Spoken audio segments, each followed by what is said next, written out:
My brothers and sisters, you are now watching the Gamer 2323, so just forget about the chores you're supposed to do. Put your feet up, get your Kool-Aid, fried chicken, popcorn, get whatever you may need! And I hope you enjoy the video. I'm gonna just keep this junk running the entire video. Seems fitting. Oh man, so it seems like lately the current trending topic, in the gaming world has been a whole lot of disgruntled gamers with microtransactions, loot crates, and if it's not those two, it's season passes. If it's not like it seems like if it's not loot crates, it's microtransactions. If it's not microtransactions, it's loot crates. If it's neither of those two, then it's something else. I'm sure you guys know about the whole Middle Earth Shadow of War situation with that. And granted, from what I hear from people that actually bought that game, they said that whole situation was overblown. It's nowhere near as bad as people were making it seem like. I don't know. I didn't get the game yet. I might get it sometime down the line, but that's what people have told me about Shadow of War. But of course, with that game and Star Wars Battlefront 2, it just seems like lately the topic has been why microtransactions in games suck and how can we get rid of them. So, but right on cue, Activision was like, "Hey, hold on." We want some negative attention too.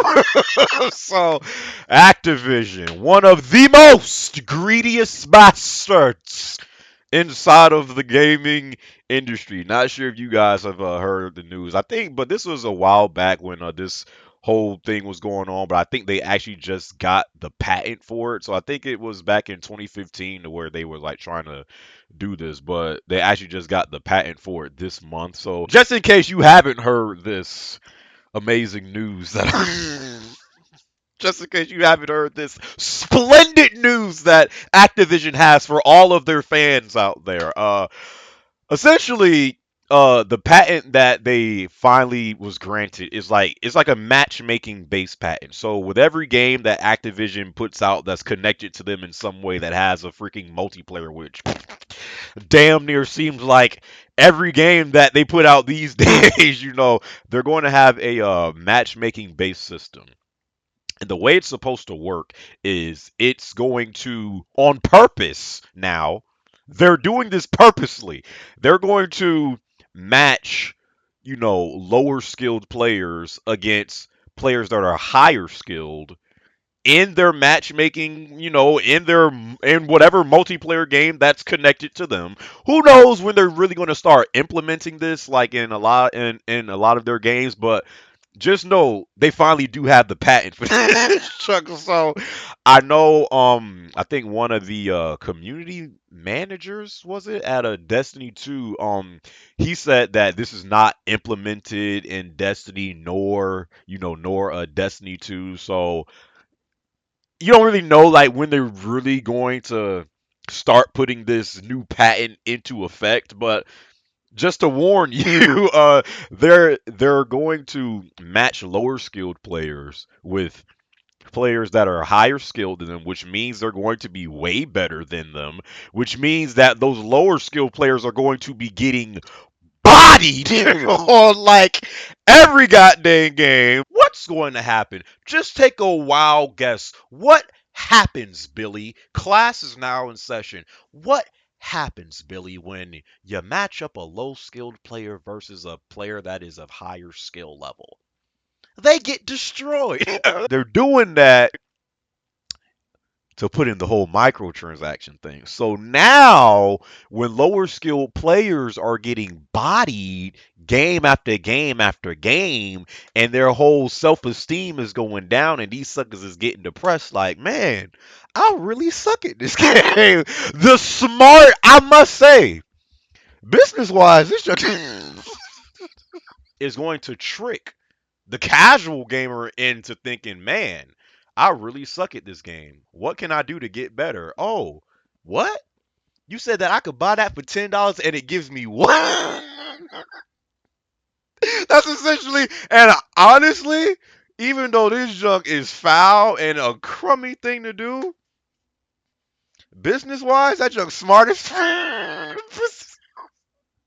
From a business standpoint, it makes sense because if you see, speaking for something like NBA 2K, NBA 2K, look at how something like VC has changed the landscape of how people play NBA 2K. You literally have people that will spend how I don't know how much 50,000 VC is in 2K, but you literally have people that will spend X amount of dollars to get a certain amount of currency that you can use in the game to get them to a point quicker than someone else that would actually grind their way to get to that point. So, if you think about how a lot of gamers today play their games, it's actually smart. It's actually like I gotta tip my hat off. I gotta tip my hat off to Activision because when you see the landscape of how and again, I'm not necessarily speaking for the hardcore gamers. Like for us, this is like this this is like one of the lowest things that you could possibly do. But for the casual gamer that's not gonna know about this junk and the way that they play their games and how they get most of their enjoyment playing these games, they're probably most likely going to make money from doing this junk. For a lot of people, that's how they play, especially with multiplayer based games.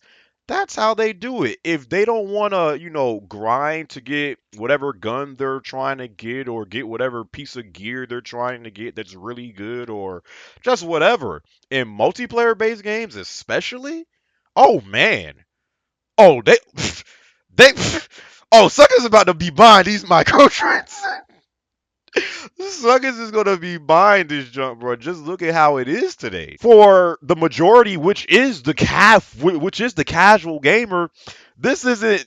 I don't even think they're gonna see this as a problem. They're just going to be like, oh, I'm getting bodied. Okay, let me take out my card right now.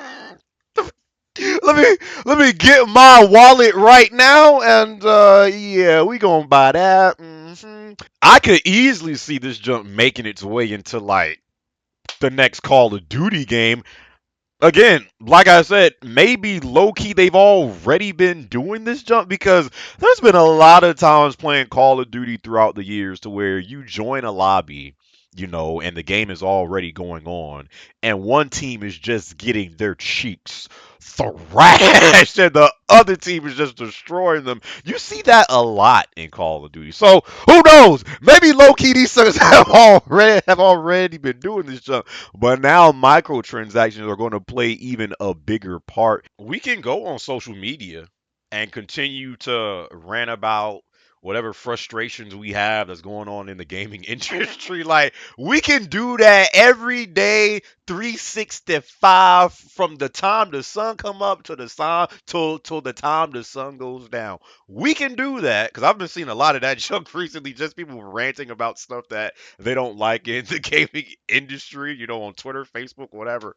We can do that, but it ain't gonna change anything. The only way we're gonna affect like real change of things that we don't like going on in the gaming industry is start talking with our wallets, because that is the native language of these companies. They don't understand anything. They don't freaking understand these rants that you make. They don't understand these videos you make. They don't care when you post something and it gets a whole bunch of retweets and a whole bunch of likes. The day when that game come out, if they make money off of that same thing that you was ranting about, guess what? They won. You want to see some real change? Let a company, whoever, put out a game that has something that we don't like about it.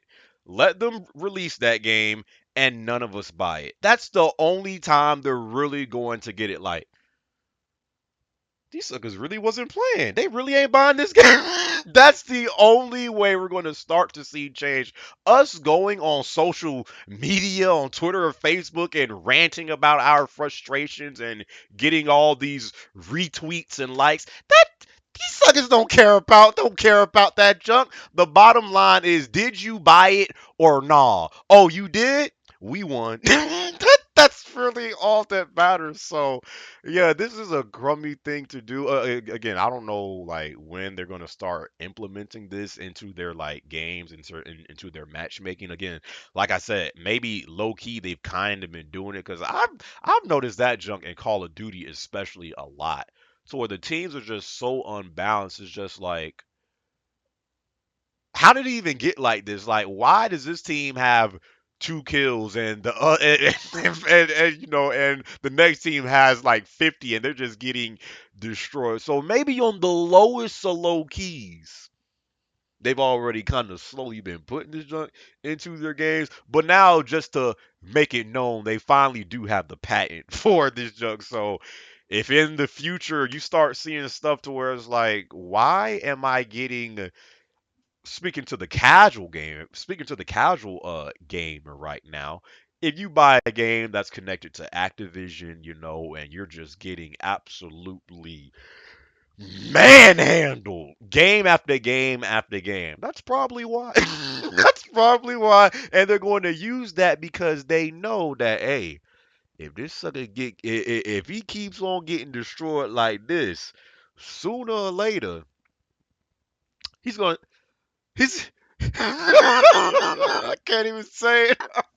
I know uh to a lot of people, microtransactions in a lot of ways is one of the poisons that's in this gaming industry, and and for some people it's starting to kill their gaming, their overall gaming uh experience for certain games, not all games, because I do think you can have microtransactions and it not be looked at in a negative sense. But it's so rare that you do have games like that to where it does have microtransactions and it actually works good. I think it's been done in some cases before, but lately it just seems like microtransactions. Like that's it. Like if you have microtransactions, like you're evil or something like that. I don't necessarily think microtransactions are necessarily bad. It all depends on who's doing it. And when it's someone like, oh, you best to believe when it's someone like Activision, most likely it ain't gonna play all the way into your favor. It's really just gonna be to make extra money. We're living in different times now, and that's another that's really how like lately when I look at certain things that that occurs in games today, and I just think about the glory days of game like back in PS2, Xbox, and GameCube era, to where when you bought out a game, you didn't have to worry about no season pass, you didn't have to worry about no day one DLC, no microtransactions. When you just bought a game and everything was on the disc, I think those days are gone. But we're in different times now. Games cost a lot more to make. A lot a lot of these triple A companies out there put a lot of money into making their games. Now, I don't mean it's going to be a good game, but they put a lot of money into it. So, in turn, they're trying to make even more money than they used to back in the day. So, when people, talk about how, gaming is dying and stuff like that, I don't necessarily even think it's I just think times are different now.